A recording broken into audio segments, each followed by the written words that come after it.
Imagine in America where every family, no matter rich, poor, working, struggling, doesn't matter, received a guaranteed monthly check from the US government. No welfare stigma, no food stamps, just cash directly guaranteed every single month. Just imagine that. Now imagine that this almost became law. Yes, I'm being for real. It even passed through the House in 1970s.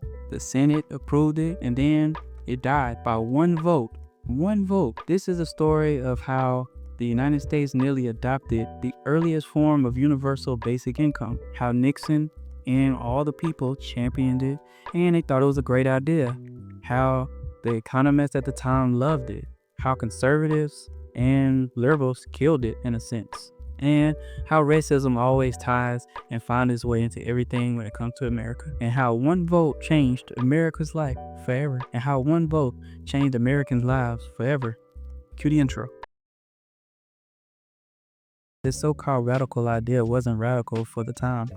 Universal and basic income sounds very futuristic and woke, I guess. Sounds like Andrew Yang and Silicon Valley, AI taking jobs, but the root is very old school. And the 1960s had a poverty crisis, and by 1968, poverty was a national embarrassment. People like Martin Luther King was actually fighting for a guaranteed basic income because Black communities were suffering from redlining and many other things. Now, one of the answers, it seems to me, is a guaranteed annual income, a guaranteed minimum income for all people and for all families of our country. And it seems to me that the civil rights movement must now begin to organize for the guaranteed annual income, begin to organize people all over our country and mobilize forces so that we can bring to the attention of our nation this need and this something which I believe will go a long, long way toward dealing with the Negro's economic problem and the economic problem which many other poor people confront in our nation. And the rural white areas was also collapsing. The factories shutting down. It was just turmoil and chaos during that time. So since all the factories were shutting down, now entered the economists. We had people like Milton Friedman had proposed a negative income tax. Basically, you file taxes, and if you're below a certain amount, the government sends you money. They actually would send you money if you're under a certain threshold of money. It's simple, it's clean, it was dignified. This idea actually caught fire, and people was actually sinking their teeth into it. Richard Nixon, a man not known for his empathy at all, shocked the nation, not by the spy stuff or anything like that, but proposing a family assistance plan for all Americans, a guaranteed income for every American family with children. Nixon wasn't trying to be progressive at the time. He wasn't trying to be quote unquote woke. He just wanted to fix the broken system and the broken welfare system and reduce the government bureaucracy.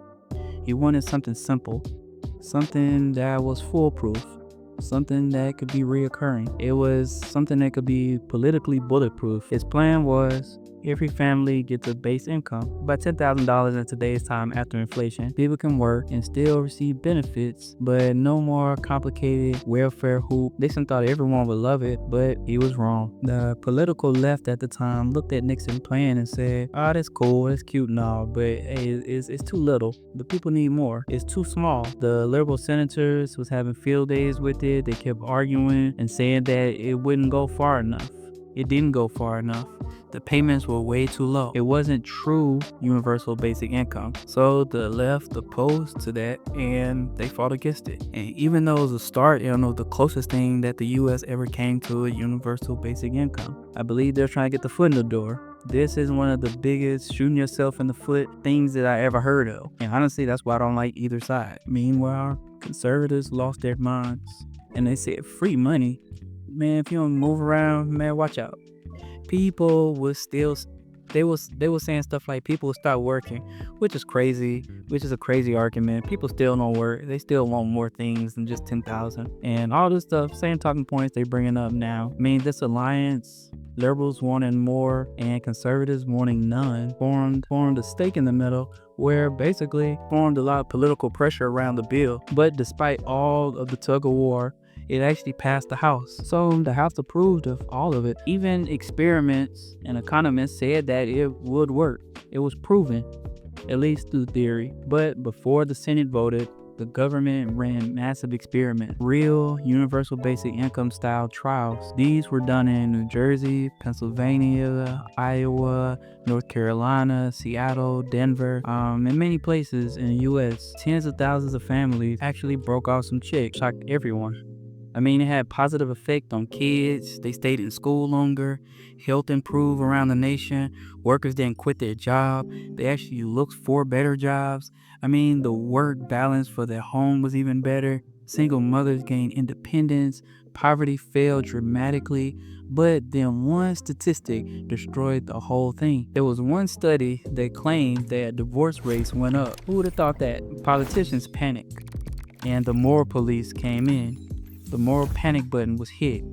The universal basic income destroys families. That's what they were putting. They said that. And years later, the study was revealed to be actually false. It was actually flawed, but the damage was already put into play.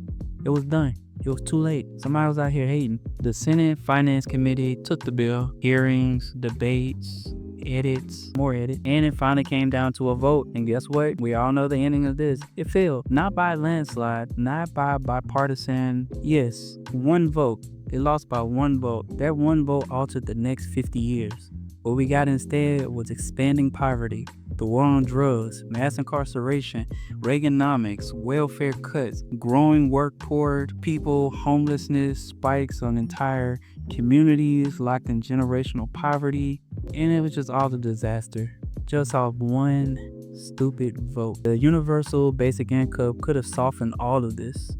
But this wasn't a fringe idea. One vote changed economics for America forever. Imagine an alternative America. Imagine America in an alternate universe. No extreme poverty, more freedom to change jobs, less crime, stronger rural areas, stronger country towns, lower stress and mental illness, and less homelessness as well too. Better education. More entrepreneurship because households had a safety net. Silicon Valley didn't create universal basic income, and President Nixon almost did. People could speculate what would have happened, what could have happened, but I believe that the country would have been in a better place, and now we even at a worse place because they're taking away everything at that point, and they want the American people to starve. So we can all just think about what would have happened if we had this universal basic income. Maybe things would have been different.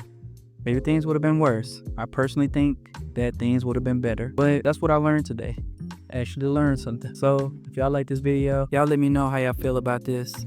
And it's crazy to me that the US once agreed that this was a great idea, and today if you run this by a lot of people, they'll shoot their own foot and say we don't need that, our taxpayer dollars need to go to blah blah blah, you know, the conversations.